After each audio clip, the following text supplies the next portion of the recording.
오늘 시편 20편은요, 왕의 출전에 앞서서 승리를 기원하는 뜻으로 이렇게 하는 내용을 담고 있어요. 그래서 두 단락으로 되어 있는데 1절에서 5절까지는 이스라엘 백성들이 왕을 위해서 중보하는 중보기도 내용을 했고요. 6절에서 9절은 이제 승리했다. 하나님의 도움을 우리는 승리할 수 있다는 확신을 가지고 이야기하는 내용을 가지고 있습니다. 오늘 이 내용을 가지고 우리가 은혜 받았으면 좋겠어요. 이스라엘 백성들은 전쟁의 승패가 어떤 무기나 전술 전략이나 어떤 자기들이 가지고 있는 어떤 그런 위대한 것으로 생각하지 않았어요. 오직 전쟁은 하나님께 있다라고 이야기했습니다. 사무엘상 17절 47절에서 이렇게 말하고 있습니다. 읽어보겠습니다. 시작. 또 여호와의 구원하심이 칼과 창에 있지 아니함을 이 무리에게 알게 하리라. 전쟁은 여호와께 속한 것인즉 그가 너희를 우리 손에 넘기시리라. 아멘. 뭐라고 이야기해요, 다윗이? 전쟁은 칼과 창에 있는 것이 아니라, 즉 머리나 좋은 무기나 좋은 탱크, 핵무기 이런 것들이 있는 게 아니라 누구의 손에서요?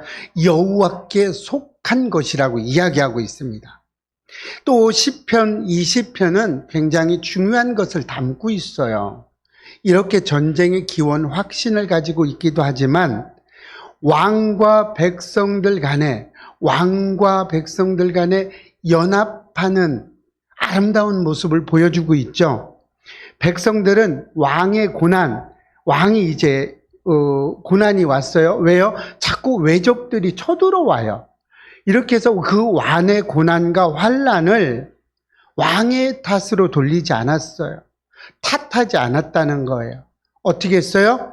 그 환난이 우리에게 있다. 그래서 백성들이 함께 동참하는 모습을 보여주고 있어요. 중보기도를 통해서 이게 왕이 정치를 잘못한 게 아니라 그게 아니다. 우리 모두의 환난이다 해서 모두 동참했어요. 우리나라와는 정반대죠. 우리나라는 무슨 일만 있으면 너 때문에 그래 막 이러죠. 그런데 이 모습은 전혀 그런 모습이 아닙니다. 우리 예배교회에도 이런 모습이 있었으면 좋겠어요. 뭔가 좀 부족하고 뭔가 좀 연약할 때 목사 네가 잘못해서 그렇잖아. 이렇게 탓을 하기보다는 연합할 수 있으면 좋겠어요. 교회가 아름답게 성장하기 위해서, 건강한 교회가 되기 위해서는요, 이런 모습이 너무나 절실합니다. 또 성도들은 목회자를 위해서 기도해주고, 목회자는 성도들을 위해서 믿음의 본을 보여야 돼요. 목회자가 난 담임 목사야 이래놓고 그냥 개떡같이 하면 되겠어요? 믿음의 본을 보이고 또 아름다운 하나님의 말씀 그대로를 전해서 온전하게 우리가 하나로 하나님께 영광 돌릴 수 있었으면 좋겠습니다. 이렇게 우리 예배교회가 하나님만 바라봤으면 좋겠어요. 요즘 많은 사람들이 자기를 드러내고 자기를 자랑하는 시대가 됐습니다. 이런 시대를 살고 있어요. 조그마한 무엇인가를 하면 좀 칭찬 듣고 싶어하고 인정 듣고 싶어하고 좀 나에게 좀 얘기 좀 해주세요. 내가 이런 거 했는데 왜 안 알려주세요. 이런 것들이 너무나 많아요. 이렇게 잘한다 소리를 듣고 싶어합니다. 많은 사람들은. 그런데 이것을 세상에서, 성경에서는 헛된 것이라고 이야기합니다. 어떻게 해요? 많은 재물과 많은 것을 가지고 있던 솔로몬이 뭐라 그래요? 다 헛되다고 이야기합니다. 이런 사람들이 하나님을 자랑하지는 않아요. 어떤 사람들은 자신의 건강을 자랑합니다. 또 어떤 사람은 학벌을 자랑합니다. 또 어떤 사람은 자식 자랑에 입이 막 마르지 않죠. 막 끊임없이 갑니다. 어떤 사람들은 내가 가지고 있는 자그마한 부를 가지고 나 이 정도 살아 하면서 생색을 냅니다. 사도 바울은 굉장히 많은 자랑거리가 있었어요. 그랬는데 바울은 나의 연약함을 이야기했죠. 나는 연약하다. 나는 할 수 있는 게 별로 없다라고 자랑을 합니다. 그런 거, 연약한 걸 자랑합니다. 왜 연약한 걸 자랑할까요? 어떻게 해요? 내가 연약할 때 하나님이 나를 어떻게 해요? 붙잡아 주시고 도와주신다는 거예요.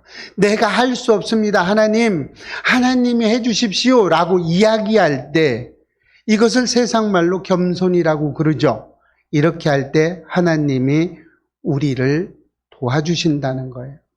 그래서 여러분, 바라기는 우리가 조금 잘한 것을 자랑할 것이 아니라 하나님만을 자랑했으면 좋겠습니다.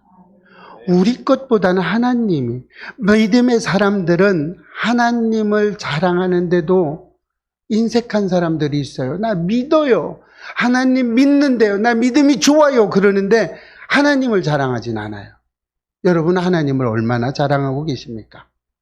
여러분의 삶 속에서 내가 드러나는 것보다 하나님의 자랑거리가 훨씬 많습니까? 라고 한번 질문을 냉혹하게 한번 던져보시기 바랍니다. 하나님의 자랑하시기를, 우리 예배교회 성도님들은 나보다 하나님만을 자랑했으면 좋겠습니다.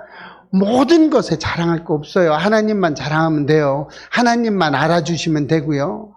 인간이 알아줄 필요 전혀 없습니다. 오늘 본문 7절에서도 우리 하나님의 이름을 자랑하리로다라고 이야기하고 있어요. 하나님만 자랑하시기 바래요. 이 말씀을 들으면서 우리 평생에 나와 함께 하시고 나를 환난에서 구원하시는 하나님만을 자랑하는 저와 여러분이 되시기를 주의 이름으로 축원합니다. 그렇다면 무엇 때문에 하나님을 자랑해야 되냐 이거죠.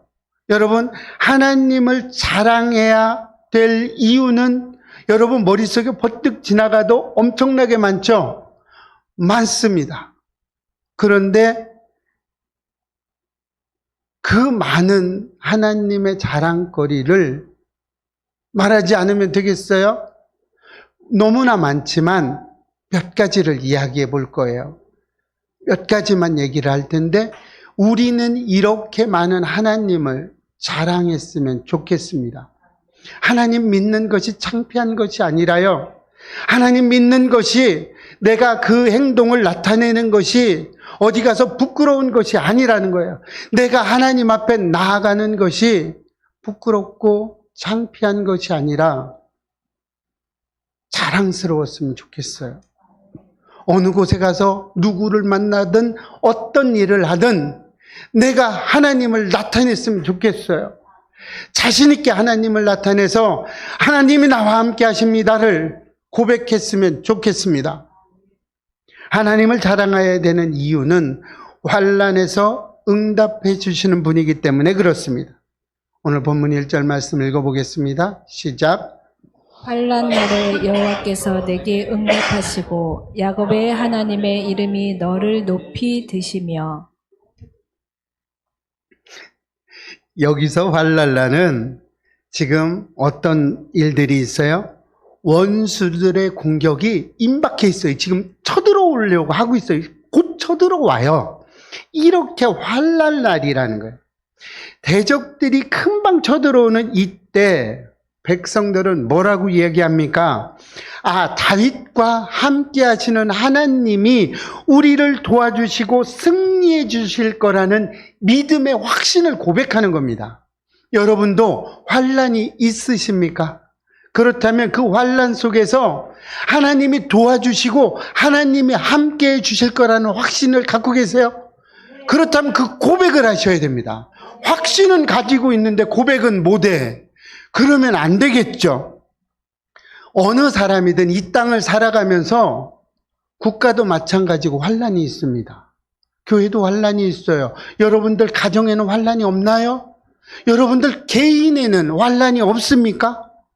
이런 환난 가운데 수많은 환난 속에서 우리는 하나님께서 나를 도와주신다는 확신과 믿음을 가지시기를 바랍니다. 그 믿음이 우리를 올바른 길로 인도해 주신다는 거예요. 우리의 믿음이 잃지 않도록 세워주신다는 겁니다. 하나님께서 이런 환난 가운데 응답해 주신다는 거예요. 그래서 자랑하라는 겁니다. 야곱도 이런 말을 했어요. 창세기 35장 3절에서 이렇게 이야기합니다. 읽어보겠습니다. 시작. 우리가 일어나 베델로 올라가자. 내 환난 날에 내게 응답하시며, 내 환난에 누가 응답해요? 하나님께서 응답하신다는 거예요. 사랑하는 우리 예배교회 성도 여러분, 여러분에게 지금 환난이 있으신가요? 환난 때는 하나님이 응답하실 때입니다. 환난 때는 기도할 수 있는 절호의 찬스입니다. 환난 때는 하나님을 만날 수 있는 절호의 축복의 기회이기도 합니다. 여러분의 환난이 있다면 이런 생각을 가지시고 하나님 앞에 나가시기를 바랍니다. 우리 예배교회는 환난과 고통이 왜 하나님 나에게 이런 일을 주십니까? 왜 하필 나예요? 이렇게 환난을 고통이나 어떤 다른 것으로 저주로 생각하지 마시고, 아, 하나님은 나를 통해서 지금 은혜 받기를 원하시고 계시구나. 하나님은 나의 기도를 지금 받고 싶으시구나. 하나님은 나에게 자랑하라는 것을 지금 주시는구나라고 믿으시기를 바랍니다. 이렇게 축복의 통로가 되었으면 좋겠어요. 믿음이 있는 성도는 환난 때 낙심하지 마시기를 바랍니다. 예수님도 이렇게 말했어요. 요한복음 16장 33절입니다. 같이 읽어보겠습니다. 시작. 세상에서는 너희가 환난을 당하나 담대하라. 내가 세상을 이기었노라. 어떻게 성도가 믿음을 환난 때 뭐라고 얘기해요? 하나님의 응답을 받는다는 얘기죠. 또 뭐예요? 환난 때 하나님의 사랑을 깨달으라는 거예요. 환난 때에요, 네가 믿음의 신앙의 재미도 좀 느껴보라는 거예요. 나에게 환난이 있다는 것은 하나님의 살아계심을 좀 느껴봐라. 시편 기자도 이렇게 고백합니다. 시작. 고난당한 것이 내게 유익이라. 이로 말미암아 내가 주의 율례들을 배우게 되었나이다. 네, 환난은 우리가 하나님의 뜻을 알게 하는 역할이라는 거예요. 이 환난 가운데 하나님이 나에게 원하시는 뜻이 있다는 거예요. 여러분에게 잘 안 되는 일이 있어요? 잘 뭐든지 하면은 그르치는 일이 되십니까? 그러면 하나님을 바라보시기를 바랍니다. 이 환난을 통해서 내가 온전하게 하나님을 따라가라고 이야기하는 거예요. 말씀하시는 거예요. 환난 자체가 믿음의 성도들에게는 유익을 가져온다는 거예요. 욥이 이야기합니다. 이 환난에 대해서. 욥기 23장 읽어보겠습니다. 시작. 그러나 내가 가는 길을 그가 아시나니 그가 나를 단련하신 후에는 내가 순금같이 되어 나오리라. 네, 환난이 나를 어떻게 한다고요? 단련한다는 거예요. 단련한다는 게 뭐예요? 믿음이 견고하게 된다는 이야기입니다. 여러분의 믿음이 환난을 통해서 견고해지기를 바라는 거예요. 여러분의 믿음이 환난을 통해서 늘 넘어지고 있으라는 게 아니라 그 믿음을, 그 환난을 통해서 내 믿음을 굳건하게 해라, 단단하게 해라, 이 얘기예요.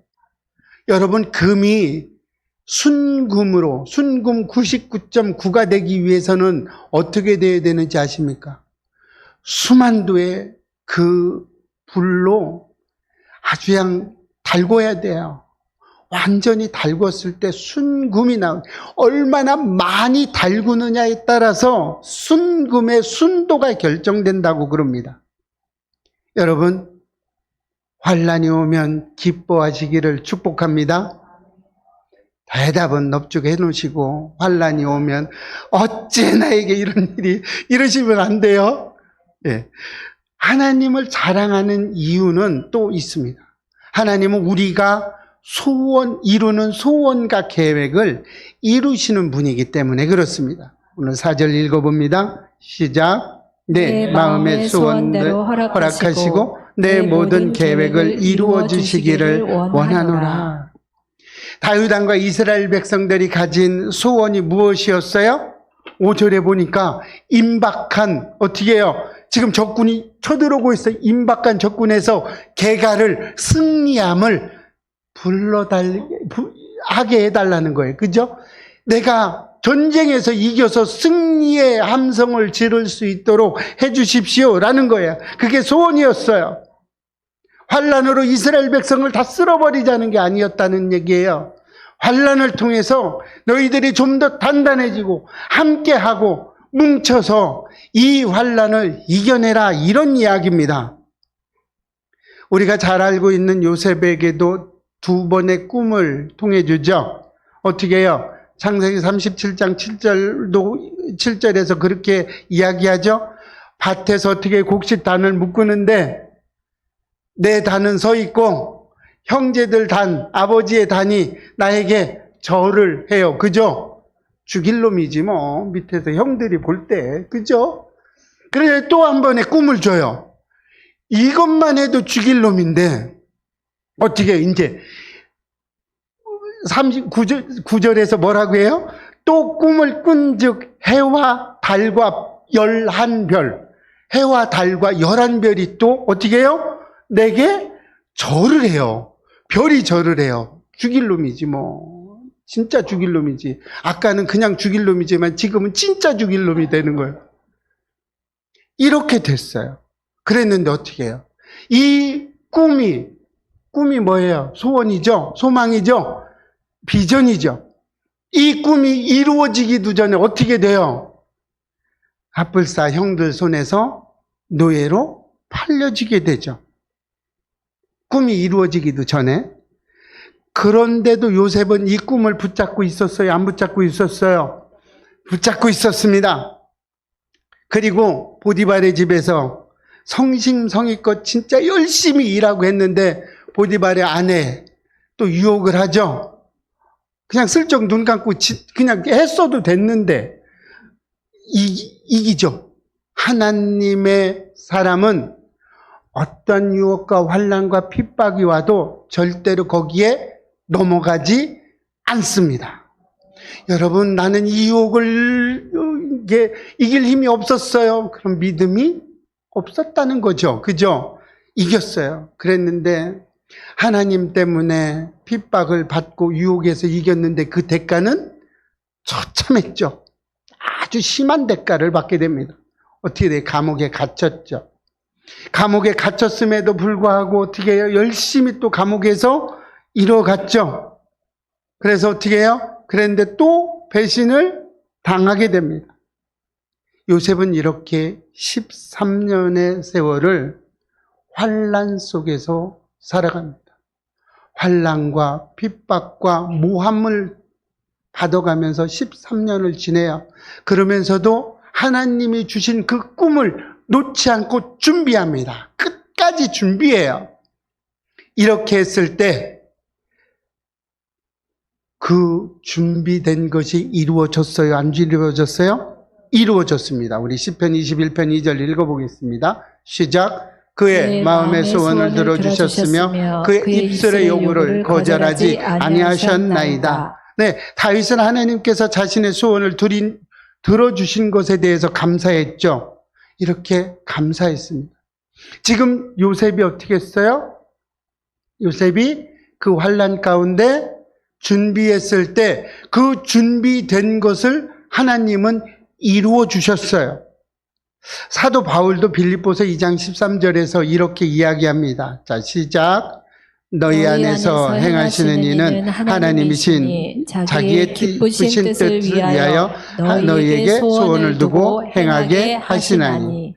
이렇게 하나님의 소원은 우리 마음속에 두시고 이루어 가세요. 하나님은 하나님의 뜻을 우리 마음속에 심어주고 그 심어준 그 소원, 꿈, 그 비전을 하나님이 이루어 가신다는 거예요. 하나님의 백성들은 특별한 존재들입니다. 성도들을 소원을 가지고 있는 사람이죠. 그 사람, 하나님의 비전을 갖고 있는 사람을 소원이라고 그래요. 하나님의 그리스도의 성도라고 이야기합니다. 하나님의 뜻을 이룰 수 있는 것이 성도입니다. 성도는 하나님이 도우심을 알고 있는 사람이에요. 하나님이 도와주신다는 걸 믿는 사람들입니다. 현대시대를 살아가면서 지금 이 시간에는 그 소원을 가질 수 있어요? 있죠? 어디에다 두셨어요? 하나님이 이 성경에다가 하나님의 뜻의 소원을 담아 놓으셨어요.